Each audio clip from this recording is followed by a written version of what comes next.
Dear student, Assalamu alaikum. Rabbi shrah li sadri wa yassir li amri wahlul 'uqdatan min lisani yafqahu qawli. Dear student, आज का जो हमारा topic है वो reversible reaction पर मुश्तमिल है और ये 10th क्लास का सेकंड लेक्चर है। डियर स्टूडेंट, इस टॉपिक का नाम रिवर्सिबल रिएक्शन है, तो इसके बारे में मैं पहले ही बयान कर चुका हूँ कि रिवर्सिबल रिएक्शन या इनकम्प्लीट रिएक्शन क्या होते हैं। ये वो रिएक्शन होते हैं जिसमें प्रोडक्ट्स रिकम्बाइन करके रिएक्टेंट्स बनाते हैं दोबारा, तो इसको हम क्या बोलते हैं? Reversible reaction. डियर स्टूडेंट, ये वो रिएक्शन है जिनमें प्रोडक्ट्स और रिएक्टेंट्स के बीच में हम डबल एरो का इस्तेमाल करते हैं। इसमें सिंगल एरो का इस्तेमाल नहीं करते, क्योंकि ये वो रिएक्शन है जो आगे की तरफ भी जाते हैं, बैकवर्ड भी आते हैं।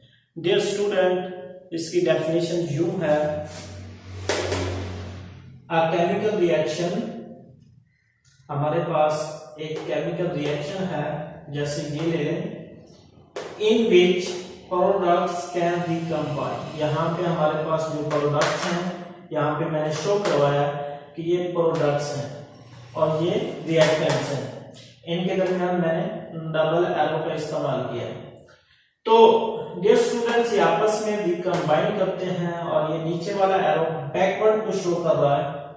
तो ये प्रोडक्ट आपस में रिकम्बाइन करने के बाद ये रिएक्टेंट्स बना देते हैं। इनको हम क्या बोलते हैं? Reversible reaction. और इन रिएक्शन को हम इनकम्प्लीट रिएक्शन भी बोलते हैं। डियर स्टूडेंट, इन रिएक्शन को हम डबल एरो से शो करवाते हैं। यहां पे मैंने लिखा है, it is represented by writing a double arrow between reactants and products। ये हमारे पास reactants हैं, ये products हैं। ये स्टूडेंट, इनके बीच में मैंने डबल एरो का इस्तेमाल किया है और ये डबल एरो ऊपर वाला फॉरवर्ड को शो करता है और नीचे वाला जो एरो है वो रिवर्स को शो करता है। डियर स्टूडेंट, नेक्स्ट हमारे पास एग्जांपल है H2I2, जो मैंने पहले लेक्चर में भी इस एग्जांपल को इस्तेमाल किया था।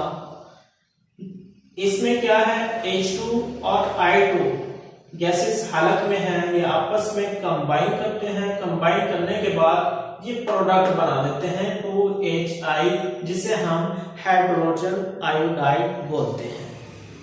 डियर स्टूडेंट, नेक्स्ट इसकी सेकंड एग्जांपल है N2 और H2। ये हमारे पास 1 मोल है नाइट्रोजन का, 1 मोल जिसे हम बोलते हैं, और ये 3 मोल है हाइड्रोजन गैस। ये आपस में कंबाइन करने के बाद ये हमारे पास रिएक्टेंट है। ये आपस में जब कंबाइन करते हैं तो ये प्रोडक्ट बना देते हैं।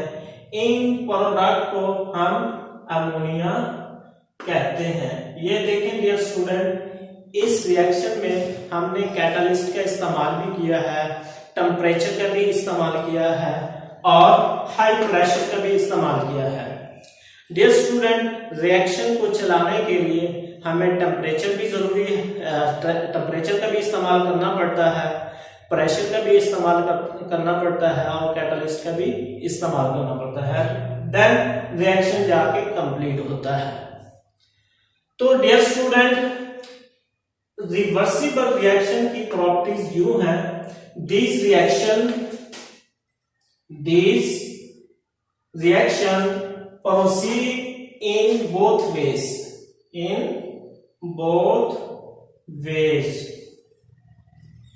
For example forward and reverse.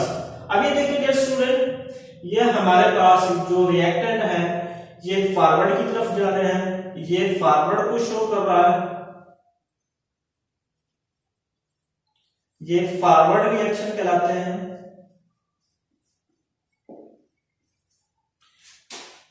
जब N2H2 आपस में कंबाइन होंगे और ये फॉरवर्ड रिएक्शन की तरफ जाएगा तो 2NH3 बनेगा। डियर स्टूडेंट, फिर हम क्या करते हैं, इन NH3 को रिकंबाइन करवाते हैं, जिसे हम प्रोडक्ट भी बोलते हैं। ये प्रोडक्ट आपस में रिकंबाइन होने के बाद ये बैकवर्ड चला जाता है, तो फिर क्या होता है, ये रिएक्टेंट्स दोबारा बन जाते हैं। ये नीचे वाला एरो जिसे हम रिवर्स रिएक्शन के तौर पर जानते हैं, reverse reaction. Then dear students, इसकी प्रॉपर्टीज यूं है। Second properties, reversible reaction can be made to proceed in either direction. इधर डायरेक्शन का मतलब ये है, ये फॉरवर्ड भी हो सकते हैं, रिवर्स भी हो सकते हैं, ये आगे भी जा सकते हैं, बैकवर्ड भी आ सकते हैं। ये कंडीशन पे डिपेंड करता है। वो कंडीशन मैंने पहले भी बताई है, एयर कैटलिस्ट का इस्तेमाल किया, टेम्परेचर का इस्तेमाल किया और हाई प्रेशर का इस्तेमाल किया। ये कंडीशन ही रिएक्शन को चलाएगी कि रिएक्शन फॉरवर्ड की तरफ जाएगा या बैकवर्ड जाएगा। डियर स्टूडेंट, हमारे पास थर्ड जो पॉइंट है, reversible reaction usually carried out in a closed vessel. देखिए डियर स्टूडेंट, यहाँ पे मैंने वेसल बनाई है, तो इनके अंदर मैंने हाइड्रोजन गैस को भी लिया, आयोडाइड गैस को भी लिया। यहाँ पे हमारे पास जो आयोडाइड गैस है उसका कलर पर्पल है। कौन सा कलर है? पर्पल। तो डियर स्टूडेंट, और ये जो गैस है हाइड्रोजन गैस, ये कलरलेस है, कलरलेस, और इसका कलर पर्पल है। यहां पे मैंने शो करवाया combination purple colour, decomposition purple colour. ये फॉरवर्ड रिएक्शन में कॉम्बिनेशन हो रहा है पर्पल कलर का हाइड्रोजन का आयोडाइड के साथ। कॉम्बिनेशन के बाद हमारे पास हाइड्रोजन आयोडाइड गैस बनी, तो इसका कलर जो आया वो कलरलेस आया।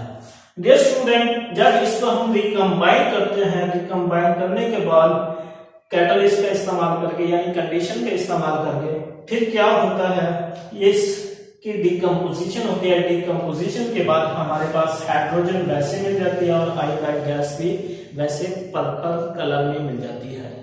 डियर स्टूडेंट, आगे इनके मैंने रिएक्शन लिखे हैं वो मैं बताना चाहता हूं। हमारे पास H2 गैस ली हमने और I2 गैस ली, जिसे H2 का हम हाइड्रोजन गैस बोलते हैं और I2 को आयोडाइड गैस बोलते हैं। तो ये हमारे पास हाइड्रोजन आयोडाइड गैस बन चुकी है, तो इसको हम रिएक्टेंट बोलेंगे, इसको हम प्रोडक्ट बोलेंगे। डियर स्टूडेंट, फिर क्या होता है फॉरवर्ड रिएक्शन के लिए। अब मैंने यहां पे बोला था कि ऊपर वाला एरो जो अपर है वो फॉरवर्ड को शो करता है और नीचे वाला क्या शो करता है, रिवर्स को। फिर मैंने अलग अलग यहाँ पे लिखा है, फॉरवर्ड रिएक्शन में हमारे पास H2 है वो कलरलेस है और I2 गैस पर्पल है।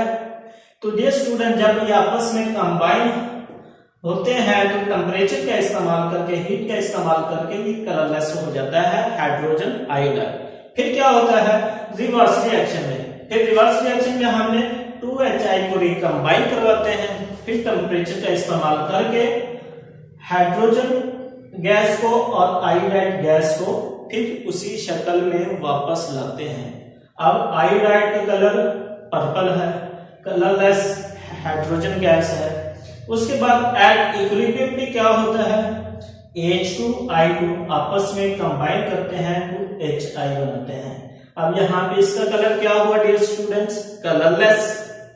इसका क्या हुआ पर्पल, इसका क्या हुआ कलरलेस। डियर स्टूडेंट, आज का यह हमारा टॉपिक था रिवर्सिबल रिएक्शन। ये वो रिएक्शन होते हैं जिसमें प्रोडक्ट्स रिकंबाइन करके दोबारा रिएक्टेंट्स बनाते हैं। इनको हम रिवर्सिबल रिएक्शन और इनकम्प्लीट रिएक्शन कहते हैं। डियर स्टूडेंट्स, आज की जो वीडियो मैंने बनाई है रिवर्सिबल रिएक्शन पे, अगर आपको अच्छी लगी है तो हमारे चैनल को सब्सक्राइब कर दें और साथ वाले बेल आइकन को प्रेस कर दें और वीडियो को लाइक भी कर दें और शेयर भी कर दें। थैंक्स।